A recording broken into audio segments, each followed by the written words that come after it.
তোদের মতো ছোট লোকের সামনে পা এভাবেই দিতে হয়। যা বললাম তাই কর।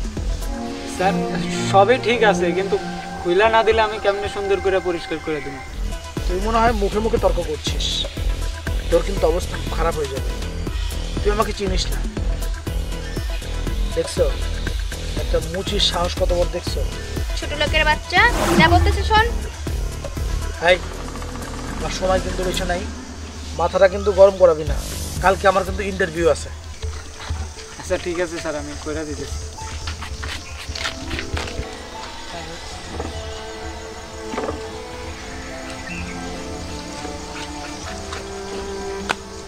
আসো।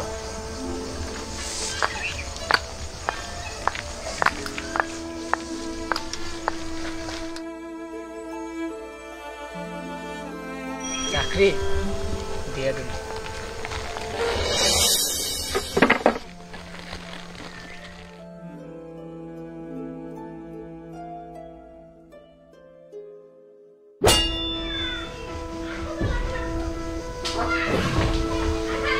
এই ছোট লোক, তুই এখানে?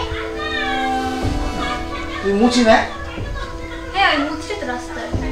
আরে বাবা, দেখছো মুচিটার বেশ কি দোষ নাকি? এই এখানে কেন আসছিস? আমাদের নামে কমপ্লেন করতে? কালকে তো ওর সামনেই বলছিলাম চাকরির কথা, দেখো চলে আসছে এখানে। আরে শোন, কোটটাই প্যান্ট পরলেই যে সে ভদ্রলোক হয় এটা আসলে আমাদের জানা নেই। তুই হয়তো ভাবছিস তোকে এইভাবে দেখে আমরা চমকে যাবো। শোন, এখান থেকে চলে যা।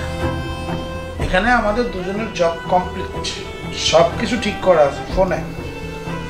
যা বের হ, যা যা।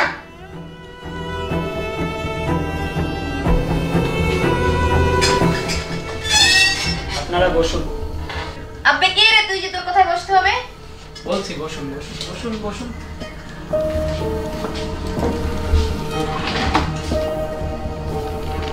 কি হয়েছে? তুই এই চেয়ারে বসে সাহস কোন জায়গা থেকে পাবি? কি যেন বলছিলে? আমি এখনো বুঝতে পারেননি আমি কে? আপনারা যার জন্য অপেক্ষা করছিলেন সে ব্যক্তিটাই আমি, আর আমার অফিসেই আমি নিয়োগ দিয়েছিলাম।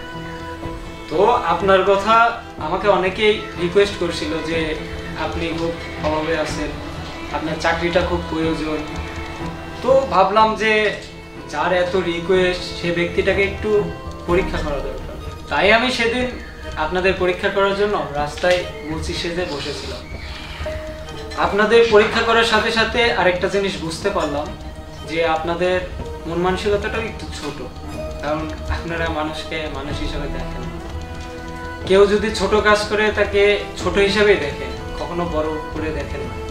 মানে কথাবার্তা সেদিন থেকে বুঝতে পারছিলাম যে অন্তত আমার অফিসে চাকরি করার যোগ্যতা আপনাদের দুজনের থাকবে কি করে।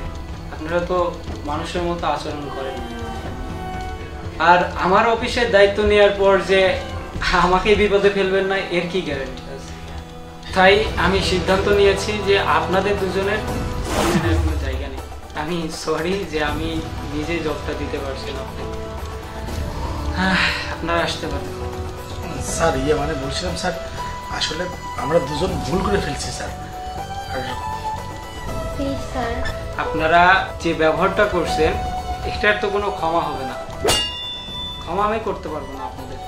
আপনারা আসতে পারেন, আমার মিটিং আছে একটা, আমি ওখানে যাবো। স্যার আমরা বলছিলাম কি, মানে বিষয়টা বোঝার চেষ্টা করেন স্যার, চাকরিটা আমাদের অনেক বেশি প্রয়োজন।